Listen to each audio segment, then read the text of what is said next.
Alcalde y presidente del excelentísimo Ayuntamiento de la Villa de la Orotava, don Francisco Linares García, autor del libro Acogiendo al expuesto 2, un análisis y contexto del libro de entrada y recibos de niños expósitos de Tenerife 1752-1794, el señor don Fernando de Rossi.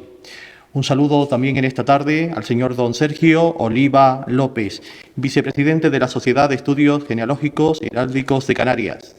El saludo también cordial de bienvenida a don José Antonio González Marrero, profesor de la Universidad de La Laguna y miembro de la Real Academia Matritense de Heráldica Genealógica.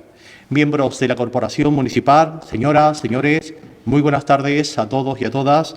Bienvenidos al Salón Noble de Sesiones del excelentísimo Ayuntamiento de la Villa de la Orotava, a la presentación del trabajo de investigación Acogiendo el expuesto, que consta de 2 volúmenes de la transcripción del libro de entrada y recibos de niños expósitos de Tenerife en los años 1752-1794, y en el análisis y contexto de dichos documentos, obras editadas por Le Canarien Ediciones y por la colaboración del excelentísimo Ayuntamiento de la Villa de la Orotava.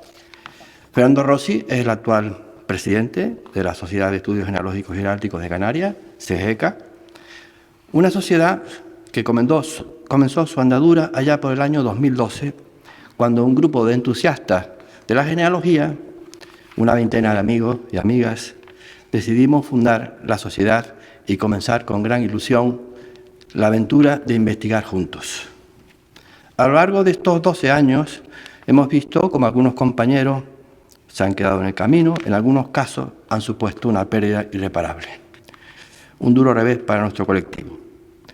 Es verdad que otros muchos se han ido sumando al proyecto, conscientes de la visibilidad y notoriedad que éste iba adquiriendo y que se han plasmado en los varios congresos de genealogía organizados en estos años, en las publicaciones de los libros de actas de los antedichos congresos, en las publicaciones de los libros de diversos números de nuestra revista Labor y Constancia, de las que creo recordar, está a punto de salir el número 5, y es de destacar que con motivo del 10º aniversario sacamos un número extraordinario para conmemorar dicha efeméride y que ha tenido gran repercusión. Todo ello ha supuesto un reconocimiento público que en aquel año 2012 apenas imaginábamos. En relación a los eventos que como sociedad hemos organizado, el gran reconocimiento o espaldarazo a nivel internacional fue la organización en nuestra isla, concretamente en el municipio de Candelaria, a cuya corporación municipal, a su alcaldesa doña María Brito y a los concejales don Francisco Pinto y don Manuel González, le estaremos eternamente agradecidos por la hospitalidad y los recursos desplegados para con los congresistas que acudieron entre los días 17 y 21 de octubre de 2022 a la 22ª Reunión Americana de Genealogía, 12º Congreso Iberoamericano de Ciencias Genealógicas y Heráldicas y al 2º Congreso Internacional de Genealogía e Historia Familiar de Canarias. Eventos que supusieron su organización y desarrollo un gran reto para nosotros y que contó con la presencia de destacados nombres a nivel internacional que pusieron lustre y brillantez a tan relevantes eventos. Y en este punto quiero destacar la figura de nuestro compañero Toño, José Antonio González Marrero, por su enorme e impagable contribución antes, durante y después de tan destacados actos. Dentro de nuestra labor investigadora, en común, en la idea de que todos y cada uno de nosotros puede y debe participar según sus posibilidades en las actividades que dentro de la sociedad se proponen para su elaboración, los últimos años los hemos dedicado a la transcripción de los cuadernos manuscritos del Fondo de Tomás Cruz García, que se encuentra en el Instituto de Estudios Canarios, de los que precisamente en los congresos a los que anteriormente me refería, se presentó el referido al municipio de Candelaria. En ese primer trabajo en común tuvimos la fortuna de que 8 miembros de la sociedad participaran en la transcripción de los textos. En los próximos días tendremos el honor de presentar en Weimar la transcripción de los cuadernos que dicho autor dedicó a dicho municipio, que debido a la densidad del mismo se haya dividido en 2 tomos. Y a lo largo de este año Esperamos presentar los trabajos referidos al municipio de Arafo y así poder completar todo el desarrollo genealógico del Valle de Güímar. A la par que se elaboraba la transcripción del Fondo de Tomás Cruz, otro grupo de integrantes de la CGECA hemos ido trabajando sobre la población de la comarca nordeste de Tenerife, Tegueste, Tejina, Bajamar, Punta de Hidalgo, consiguiendo la publicación del primer tomo que abarca desde la conquista de Tenerife hasta el año 1605, justo el año anterior de comienzo de la parroquia de la comarca, la más antigua, la de San Marcos en Tegueste. Ahora estamos trabajando en el tomo segundo, que abarca desde el discurso de todo el siglo XVII. Para este año 2024, en una labor en la que se ha implicado una gran parte de los compañeros, más de 20, hemos iniciado la transcripción de varios de los fondos que alberga el Archivo Histórico Provincial en Santa Cruz de Tenerife, lo que supone el mayor reto al que nos hayamos enfrentado hasta ahora, dada la extraordinaria amplitud de la documentación objeto de la transcripción. De cara al futuro, nos queda seguir trabajando dentro de la sociedad con nuevos retos que den sentido y llenen de contenido la CGECA, poniendo en valor y sacando a la luz el pasado de nuestra sociedad canaria a través de la genealogía y la heráldica.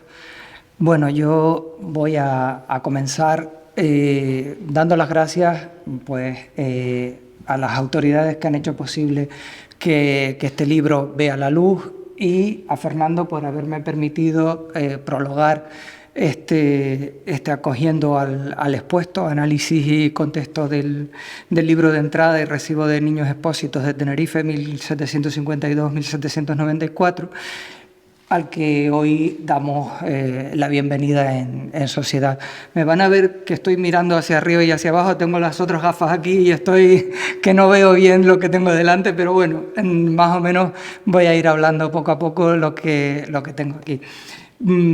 Primero hay que señalar que este libro es hermano gemelo, como ven, uno de otro. El primero de Fernando fue la transcripción, una transcripción rigurosa y seria de ese libro, como decía, ¿no? Y ahora en visto el texto, toca ver el contexto, ¿no? El contexto es un estudio de aspectos concretos como el que tiene que ver con la propia cuna, la cuna de niños expósitos o la propia administración o incluso las amas de cría, ¿no? Para, digamos, ponernos en ese contexto, yo quiero comenzar planteándoles un viaje hasta ese siglo, hasta el siglo XVIII, un siglo para que ustedes vean lo que ha hecho Fernando. Quiero empezar por ahí, ¿no? Un siglo, decía, que se inicia en la corona española con el cambio de dinastía que protagonizan los Borbones, para quienes, como para tantos otros reyes, las Canarias no dejan de ser esa colonia perdida en el Atlántico, ¿no? Donde lógicamente se mantienen de forma inalterable las estructuras del antiguo régimen, ¿no? Como consecuencia, digamos, del enorme poder que había acumulado la Iglesia y la nobleza.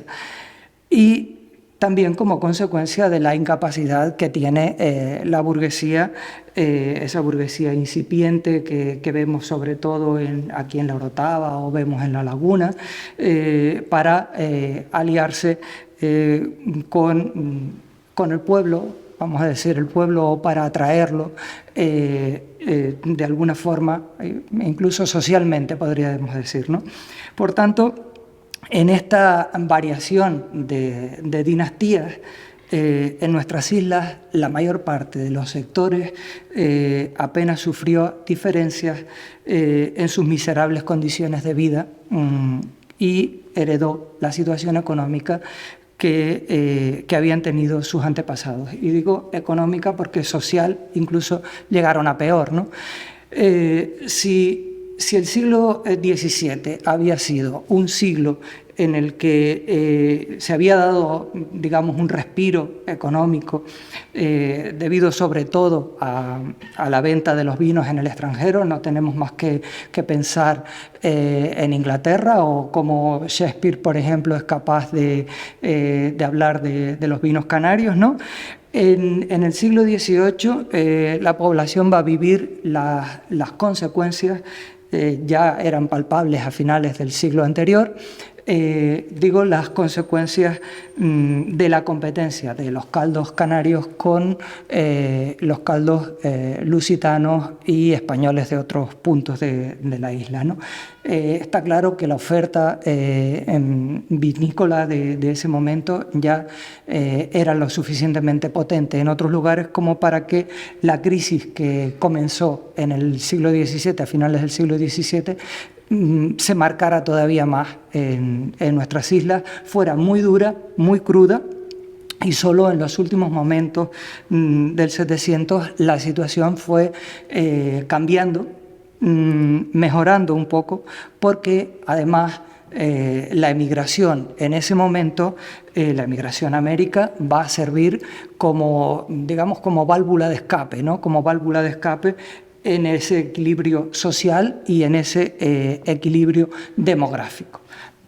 Bien, teniendo en cuenta esta situación socioeconómica que encontramos en el trabajo de Fernando Rossi, a mí me queda solo señalar dos cositas: la educación y la cultura, para poder entrar de lleno en los libros, ¿no?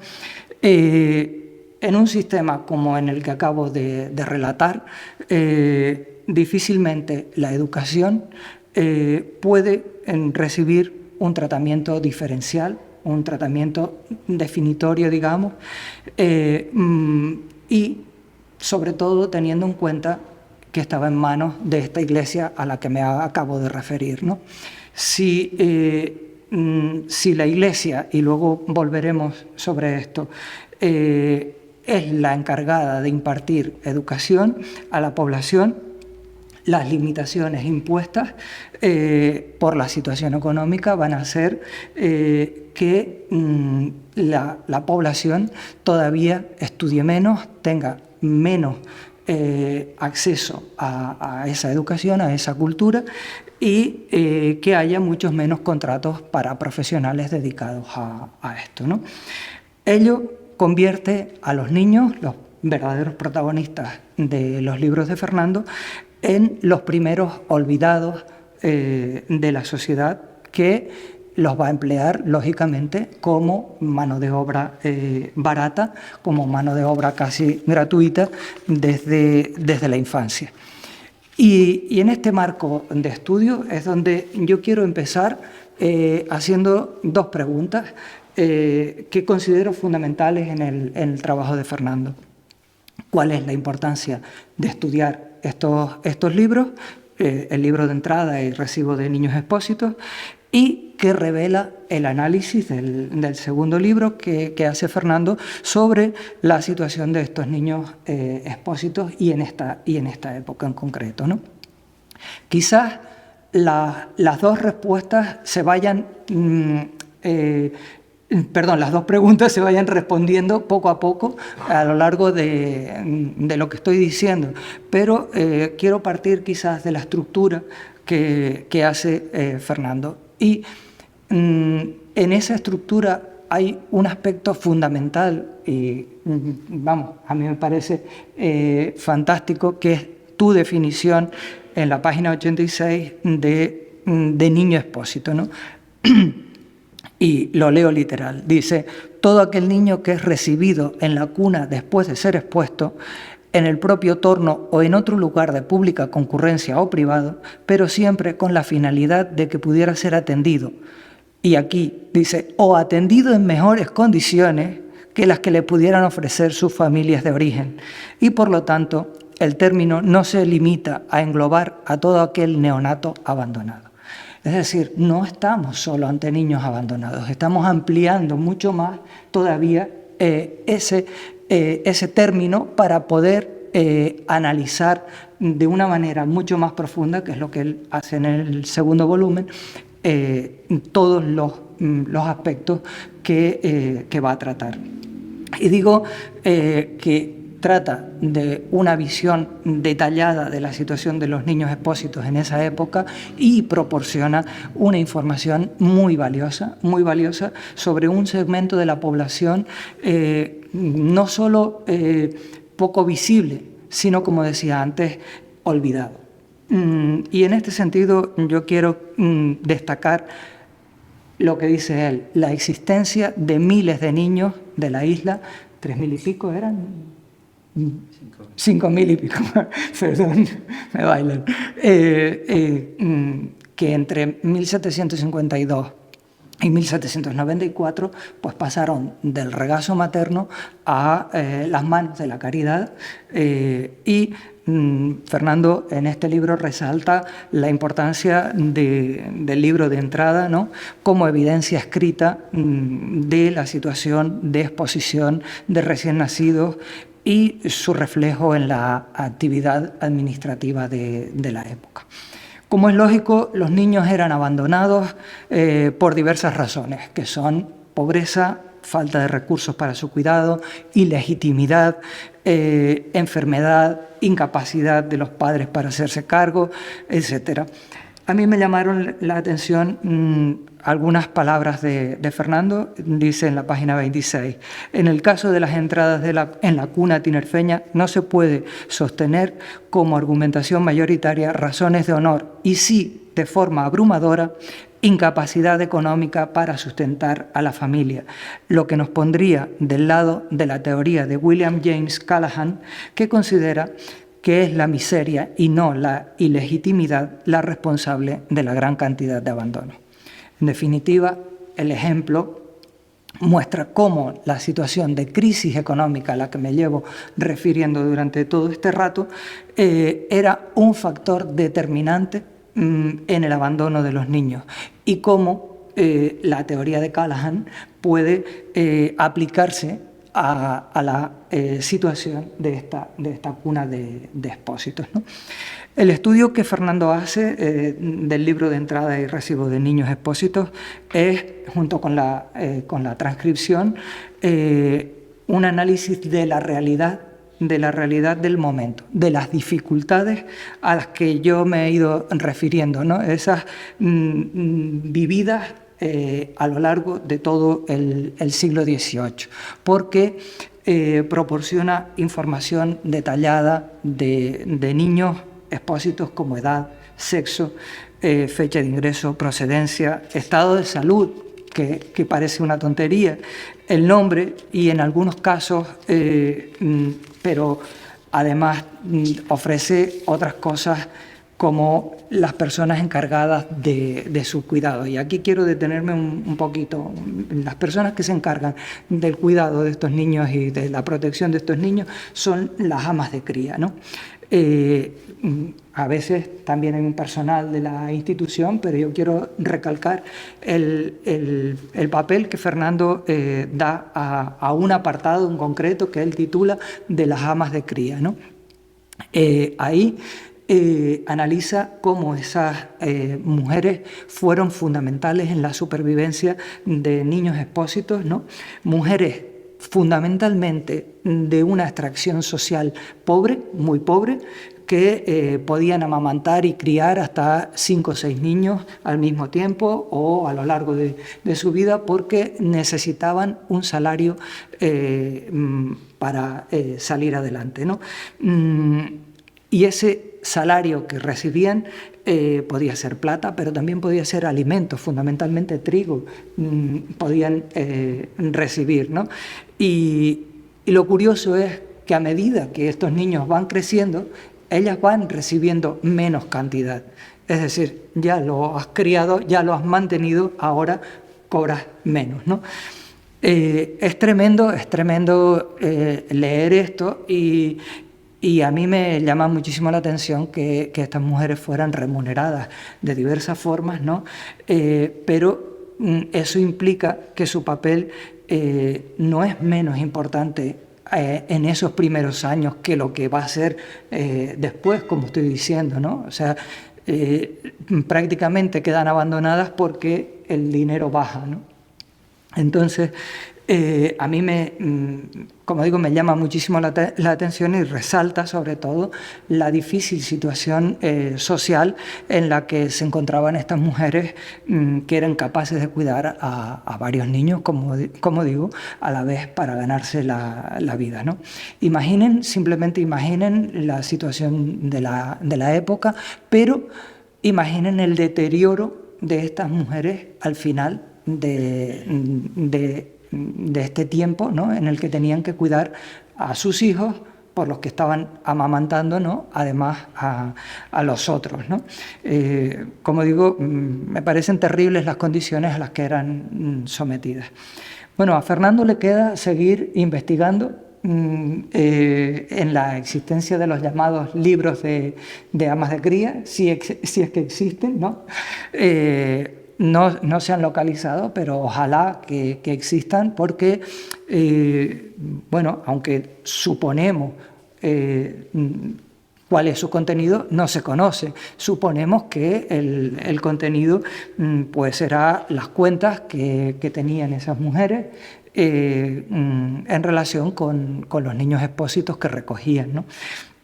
Bueno, encontrar y estudiar estos libros para completar la imagen del importe destinado a cada una de ellas y obtener un desglose detallado de la información, yo creo que será una última misión o una última deuda que tienes tú con estas mujeres y con estos niños, ¿no? Relacionada con ellas y con la documentación. Al mismo tiempo.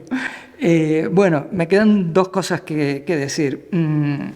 Fernando añade además un aspecto que a mí me parece muy interesante, que es que el Cabildo justifica su falta de atención a los niños expósitos, ¿no?, atribuyendo la responsabilidad al modo de pensar de la sociedad de la época. O sea, encima la culpa es del otro, ¿no? Como diríamos coloquialmente, es una buena forma de echar balones fuera, ¿no? Porque al fin y al cabo lo que estamos haciendo es tratar de inmaduros al que está sufriendo, ¿no? En la página 30 dice Fernando: se excusa el Cabildo del abandono en que tuvo a los pobres niños expósitos en el modo de pensar de los pueblos y sus ciudadanos, pues en ellos se acostumbra a sacrificar grandes sumas de dinero en distintas devociones y diversas obras religiosas, en contra de su destino natural, que no es otro que el interés público. Y digo yo que menos mal que algunas prioridades han cambiado con los años, ¿no? Porque después de ver esto no sabríamos qué decir.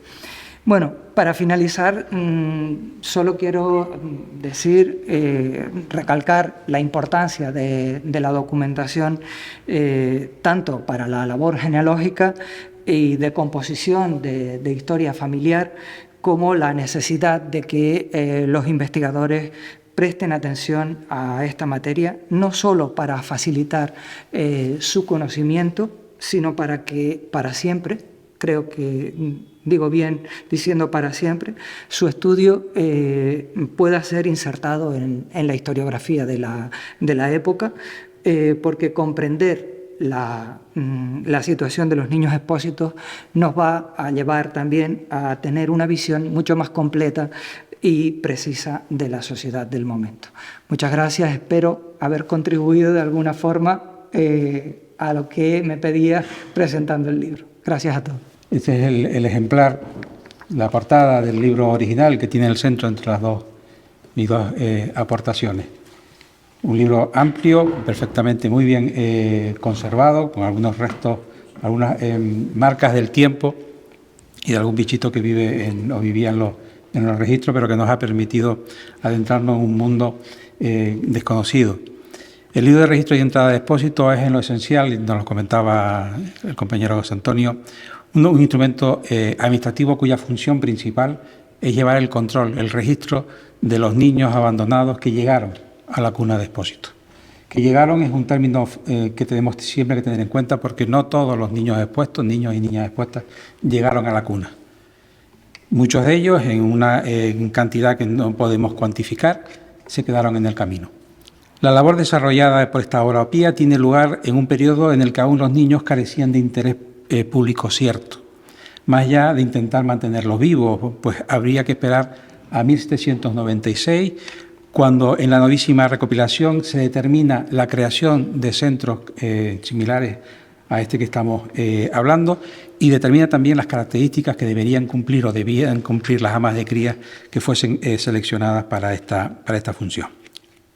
En las partidas de registro de los niños que entran en la cuna deberían, en términos generales, aparecer el día de la exposición, el nombre del expósito, el sitio de la exposición, el lugar del que era natural, es decir, desde el que venían. En alimentos también se gastaban algo, no grandes cantidades y no en alimentación muy diversa, porque no debemos olvidar que el expósito entraba en la cuna y permanecía poco tiempo en la cuna. Inmediatamente se le encontraba un ama de casa, se le asignaba, entonces ella es la encargada de alimentar y de cuidar a esa criatura. Pero mientras permanecía allí, o incluso si volvía porque había alguna enfermedad, básicamente en lo que se gastaron el dinero en el concepto de alimentos es azúcar y huevo. Cuando yo leí por primera vez este tipo de alimentos, me acordé del huevo con azúcar que nos daban nuestras madres cuando pequeñitos para fortalecernos. Pues probablemente ese era el objetivo con la compra de estos alimentos. El origen o la residencia de las amas de cría fundamentalmente están en torno a la periferia de la ciudad, en torno a la periferia de la laguna. Se alargan o se alejan un poquito en algunas ocasiones, aparece alguna ama de cría aquí en la Orotava, en Candelaria, pero básicamente en la periferia más cercana de la laguna, como Guamasa, Tegueste, Tacoronte o el Valle de Guerra. En diferente cantidad cada año, hasta 5.474 expuestos en 42 años, 1752, 1794. En torno a 100 y algo todos los años, baja un poquito a mitad del periodo estudiado, hasta menos de 60, y hay repuntes cuando hay momentos de crisis de hambruna que nos alcanza los 200 criaturas abandonadas en solo 365 días. Prácticamente no existen señales, o sea, los niños entran sin ningún tipo de elemento que los distinga o que los pudiera reconocer, pero sí hay algunos que lo hacen. Y distinguimos tres tipos de elementos.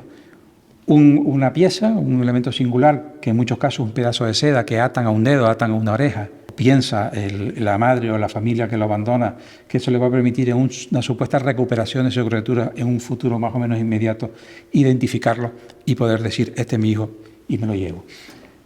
En algunas ocasiones porta una cédula, porta un papelito en el que dice si el niño está bautizado o no está bautizado, qué nombre quiero que le pongan. Y luego hay señales permanentes como cortes. El caso que les pongo ahí en la pantalla es el de un niño al que le hacen un corte, que además le echan ceniza para que quede bien señalado como elemento que me permita distinguirlo cuando yo vaya a reclamar a mi hijo a la cuna. Y esto ocurre a finales del siglo XVIII. ¿Cuántos fueron adoptados? Esta pregunta que nos hacemos cuando hicimos la transcripción. No figura este dato de forma absoluta en todos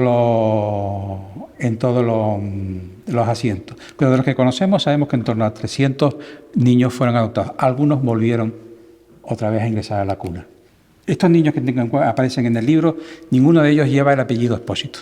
Ninguno, podemos decir, su apellido es Expósito. No, cuando aparece la palabra Expósito, que aparecen todos, nos está hablando de estado, el estado de expuesto. No nos está hablando que su apellido es Expósito. El apellido Expósito les va a aparecer en un acto jurídico posterior, sea ante una escribanía, sea ante cuando se va a casar, que entonces sí elige un apellido, y este es el que figurará en su documento, que podría ser, pues no sé, el de Tahor o Santana o de la Concepción. Ese sobrenombre que normalmente tienen los niños expósitos, que corresponde con el nombre de la parroquial donde es bautizado, no es el apellido del niño, es parte de su nombre. Ya sí, cuando se instaura el registro civil, ahí sí aparecen los expósitos como tales, porque no se conocen el nombre de los padres. El primer apellido es Expósito, el segundo apellido es Expósito. Bueno, yo creo que hoy es un día especial, es un libro de una trascendencia social de una época brutal, porque lo que se esconde atrás de esto es la Canarias profunda.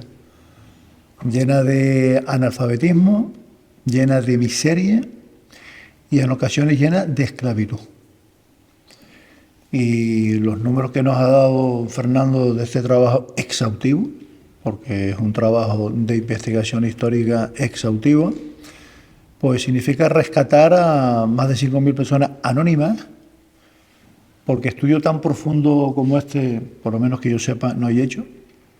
Yo recuerdo hace 25 años atrás hacer una investigación muy pequeñita para dar unas cuantas clases sobre esto, sobre la historia de Canarias. Me costó encontrar mucho, porque existe poco y escondido hay mucho también. Pues claro, las vergüenzas se esconden. Y al final todo esto que estamos hablando es una vergüenza absoluta, donde muchos de estos niños y niñas, que es un número brutal, esa que acabas de ahora decir, que el 70% muere. Estamos hablando de un número realmente escandaloso.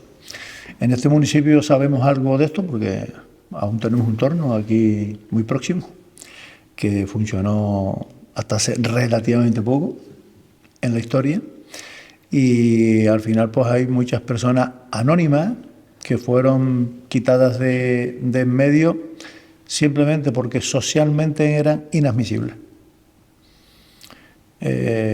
Por lo tanto, yo te agradezco mucho, Fernando, todo este trabajo minucioso, riguroso y con una edición, como siempre, Laura, magnífica. Estas son de las cosas que tienen que estar en los colegios, en los institutos, en las bibliotecas, porque de esta temática, para que generaciones más jóvenes investiguen, estudien y encuentren esos libros perdidos que hay y que habrán, pues hay que darle instrumentos. Y bueno, lo que tú haces no lo hace casi nadie, porque esto supongo yo que llevará mucha soledad, muchas horas, mucho trabajo, muchos ratos, como pasa siempre. No hay, la soledad más increíble es el que investiga, porque normalmente el 90% de tu tiempo estás solo. Por lo tanto, tú has tenido como 3 éxitos. Uno, conseguir que se edite, que en Canarias no es fácil. Otro, que se haga una edición acorde al contenido. Y por supuesto, el esfuerzo de investigación tuyo, que creo que es interesantísimo que queden estos 2 libros, uno cuantitativo y otro cualitativo, donde se estudia el trasfondo de lo que pasó en una época, como antes dije, muy oscura, muy negra y espero que irrepetible. Este mes, que acabó el Día Reyes el día 6, ya hemos presentado 3 libros en una semana casi. Es decir, que además 3 libros de investigación de 3 aspectos. Una de la emigración, que el profesor Manuel Hernández hace a Venezuela, que está extraordinariamente hecho, que se presentó aquí hace días. Uno sobre el vino, que es importante también, y este que es el más duro, Y bueno, nosotros estamos encantados de seguir colaborando con nuestro granito para que estas cosas que no son fáciles de editar, que no son fáciles de leer, pero que deben existir. Porque si no, la memoria se nos borra. Y siempre es bueno, yo digo mucho siempre eso, ¿no? Que todo tuvo su historia. Y esta historia tan dramática, con esos datos de 5.000 y pico personas, seres humanos, con apellido, con nombre, debería tener por lo menos el reconocimiento público de aparecer escrito en un lugar. Ya el lugar está. Por lo tanto, muchísimas gracias y, por supuesto, agradecerles a ustedes también que sean copartícipes del nacimiento de un nuevo libro, que al final, como el compañero José Antonio, ¿no?, dijo antes, al final hoy no es un acto de presentación solo, esto es un acto de educación y de cultura, de lo que nuestra tierra no hace tampoco tanto tiempo vivió desesperadamente. Imagínense la desesperanza de una madre de desprenderse de sus hijos y de su hija, que es lo más querido que una madre puede tener, ir a un torno y dejarlo. Y algunos, como se dijo aquí, marcarlo, para que en el futuro supiera quién era. A mí eso me parece un drama. Me parece un drama. Y como eso pasó, es muy bueno contarlo, porque al final es parte de la historia viva que nuestra tierra ha tenido a lo largo de los últimos siglos. Bueno, muchas gracias y disfruten de este magnífico libro. Gracias. Informarles que a partir de mañana prácticamente ya estará en todas las librerías de La Orotava. A todos y a todas, muchísimas gracias por habernos acompañado y muy buenas noches.